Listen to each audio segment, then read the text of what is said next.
kahulugan po ay para sa inyo. Kayo ang unang kakilala at kumpesor ng nasirang may bahay at alang-alang din gulang, katungkulan, kapangyarihan.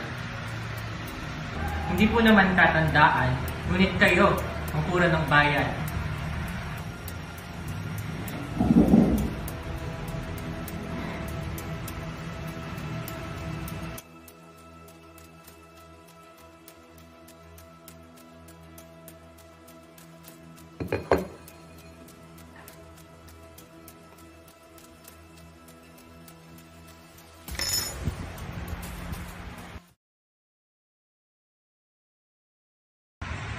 Marahil ay nakalimutan mo na ang iyong bayan dahil sa matagal na pamamalagi sa Europa. Sinisigurado ko sa'yo na kahit kalimutan ako ng bansa natin, walang segundo hindi ko siya naalala. Aling bansa sa Europa ang naiibigan ninyo?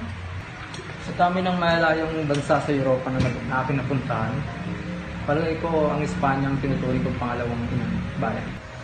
Ano naman po ang pinakamahalagang bagay na inyong nakita na naging katangi-tangi sa pamumuhay, sa pananampalataya at sa lahat na?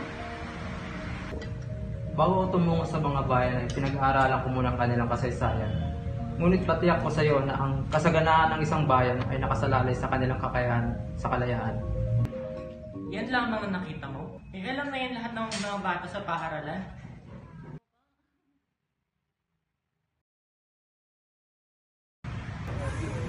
Mga gano'n, ito yung pinagtataka sinabi namin dating tura. Pinagpunita ito ng aking kabataan.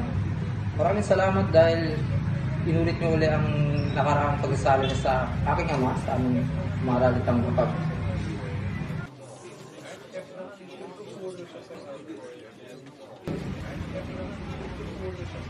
Mga ganoon, pagpangunan niyo ang aking pag-alis, nilakad pa ako bukas, mga alas pasin, para sa ikuulad na Espanya at Pilipinas.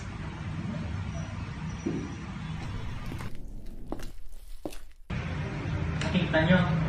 Yan ang masamang dulot ng pag-aaral sa Europa. Nagiging mapagmataas. Dapat ipagbawal ng pamahalaan yan.